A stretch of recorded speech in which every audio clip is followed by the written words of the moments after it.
ശ്രീനാരായണ ഗുരുദേവ തൃപ്പാദങ്ങളിൽ എൻ്റെ സാഷ്ടാംഗ പ്രണാമം. ശ്രീ മങ്ങാട് ബാലേന്ദ്രൻ സാറിൻ്റെ ഗുരുദേവ കഥാസാഗരം ഭാഗം 44 കൊച്ചപ്പിയുടെ ഗുരുപൂജ. ഭാഗം 44 കൊച്ചപ്പിയുടെ ഗുരുപൂജ ഇവിടെ ആരംഭിക്കുന്നു. അരുവിപ്പുറത്തെ ആറ്റുപക്കത്തുള്ള പുലിപ്പാറ ഗുഹയിൽ ധ്യാനത്തിലിരിക്കുകയായിരുന്നു നാണുസ്വാമി. അപ്പോൾ ഉച്ചത്തിലുള്ള ഒരു അമർച്ച കേട്ടിട്ട് സ്വാമി കണ്ണുകൾ മെല്ലെ തുറന്നു. തൊട്ടടുത്തായിട്ടുള്ള പാറകളിൽ കുഞ്ഞുങ്ങളോടൊപ്പം വെള്ളം കുടിക്കാൻ എത്തിയിരിക്കുന്ന ഒരു പുലിക്കൂട്ടത്തെയാണ് സ്വാമിക്ക് കാണാൻ കഴിഞ്ഞത്. നാണുസ്വാമി അവയെ നോക്കി വളരെ സമയം അതേ ഇരിപ്പിൽ തന്നെ ഇരുന്നു. മധ്യാഹ്നമായപ്പോൾ മറുകരയിലുള്ള മലയിലേക്ക് ആ പുലിക്കൂട്ടം കയറിപ്പോയി. മഴക്കാലമായതോടെ ആറ്റുപക്കത്തെ ആ ഗുഹയിൽ വെള്ളം കയറി നിറഞ്ഞു.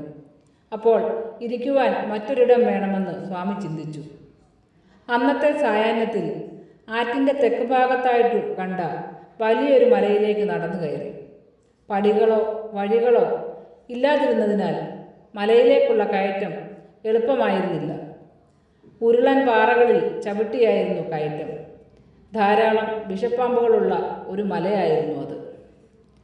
മലമുകളിൽ നിന്നപ്പോൾ മലങ്കാറ്റിൻ്റെ ഹുങ്കാര ശബ്ദമല്ലാതെ മറ്റൊന്നും കേൾക്കാനായില്ലായിരുന്നു. കൊടുതൂക്കി മല എന്നറിയപ്പെട്ടിരുന്ന ആ മലയുടെ മേലറ്റത്തിനു തൊട്ടു കീഴെയായി ഉണ്ടായിരുന്ന ഒരു ഗുഹ നാണുസ്വാമി കണ്ടെത്തി. അങ്ങനെ ഒരു ഗുഹ അവിടെ ഉള്ളതായി സാധാരണ നോട്ടത്തിൽ ആർക്കും കണ്ടെത്താകാനാകുമായിരുന്നില്ല. ഗുഹയ്ക്ക് കാവലെന്നോണം അവിടെ ഒരു വലിയ വിഷപ്പാമ്പ് കിടന്നിരുന്നു. നാണുസ്വാമിയുടെ കാൽപ്പെരുമാറ്റം തിരിച്ചറിഞ്ഞതുപോലെ അകലേക്ക് അത് ഇഴഞ്ഞുപോയി. ഉള്ളിൽ നല്ല തണുപ്പന്തരീക്ഷമുള്ള ഒരു ഗുഹയായിരുന്നു അത്.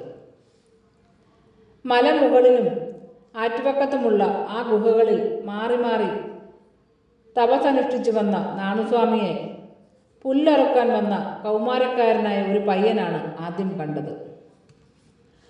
മനുഷ്യരാരും കടന്നു ചെല്ലാൻ ധൈര്യപ്പെടാത്ത പുലിപ്പാറ എന്ന് നാട്ടുകാർ വിളിക്കുന്ന ആ പാറക്കൂട്ടങ്ങളിലൊന്നിൽ അതീവ തേജസ്വിയായ ഒരാൾ നിൽക്കുന്നത് കണ്ട് അവൻ അത്ഭുതപ്പെടുകയും ഭയപ്പെടുകയും ചെയ്തു. പുലികൾ സ്ഥിരമായി വെള്ളം കുടിക്കുവാനും വെയിൽ കായുവാനും കൂട്ടമായി എത്തുന്ന പാറകളായിരുന്നു അത്. അവയ്ക്ക് പുലിപ്പാറ എന്ന വിളിപ്പേരുണ്ടാകുവാൻ കാരണവും അതുതന്നെയായിരുന്നു. അന്ന് വരെ ആ പാറകളിൽ പുലികളെ അല്ലാതെ ഒരു മനുഷ്യനെ പോലും അവൻ കണ്ടിട്ടുണ്ടായിരുന്നില്ല. അത്രയ്ക്ക് ധൈര്യമുള്ള ആ മനുഷ്യൻ ആരായിരിക്കുമെന്ന് അവൻ പലവട്ടം ചിന്തിച്ചു നോക്കി. മുൻപൊന്നും അങ്ങനെ ഒരാളെ അവിടെ എങ്ങും കണ്ടിട്ടേയില്ല. അന്നത്തെ ഉറക്കത്തിനിടയിൽ അവന് സ്വപ്നമായി ഭവിച്ചതും ആ അപൂർവ രംഗമായിരുന്നു. പിന്നീട് പല ദിവസങ്ങളിലും പുല്ലറുക്കുവാൻ പോകുമ്പോഴും ചന്തയിൽ പോകുമ്പോഴും അവൻ അതീവ തേജസ്വിയായ ആ മനുഷ്യരൂപത്തെ അവിടെ കണ്ടു. അങ്ങനെ കാണുമ്പോഴൊക്കെ കുറേ നേരം നോക്കി നിൽക്കുക പതിവായി. അതോടെ പതുക്കെ പതുക്കെ പേടിയൊക്കെ മാറി വന്നു. ഒരു ദിവസം അവൻ നോക്കി നിൽക്കുന്നത് നാണുസ്വാമി കണ്ടു. ഇങ്ങടുത്തു വാ. നാണുസ്വാമി സ്നേഹത്തോടെ ആംഗ്യം കാട്ടി അവനെ അടുത്തേക്ക് വിളിച്ചു. പുലിപ്പാറയിലേക്ക് അടുത്തു ചെല്ലുവാൻ കാലറച്ചെങ്കിലും ആരോ കയ്യിൽ പിടിച്ച് ആ തേജസ്വിയായ സ്വരൂപത്തിൻ്റെ അടുത്തേക്ക് നടത്തിക്കുന്നത് പോലെ അപ്പോൾ അവന് തോന്നിച്ചു. എന്താ നിന്റെ പേര്? ഇമ്പമാർന്ന നാണുസ്വാമിയുടെ ശബ്ദം. കൊച്ചപ്പിപ്പിള്ള, അവൻ പറഞ്ഞു. എവിടെയാ നിന്റെ വീട്? ഇതിനടുത്തു തന്നെ, മാരായമുട്ടത്ത്. ഇവിടെ മരക്കിഴങ്ങ് കിട്ടുമോ? അവൻ മൂളി. മാരായമുട്ടത്തെ മണ്ണാത്തല വീട്ടിൽ മാർത്താണ്ഡ പിള്ളയുടെയും ഉമ്മണിപ്പിള്ളയുടെയും മകനായി ജനിച്ച കൊച്ചപ്പി ഉടൻ വീട്ടിലേക്കോടി. അല്പനേരത്തിനുള്ളിൽ അവൻ ഒരു കൂട്ടം മരക്കിഴങ്ങുമായി മടങ്ങിയെത്തി.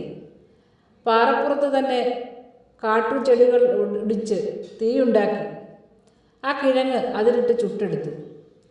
ഒന്നിൻ്റെ തോട് പൊളിച്ച് നാണുസ്വാമി സ്വാദോടെ ഭക്ഷിച്ചു. അതിൻ്റെ ബാക്കി ഭാഗം കൊച്ചപ്പയ്ക്കും കൊടുത്തു. അവൻ അത് വാങ്ങി സന്തോഷത്തോടെ കഴിച്ചു.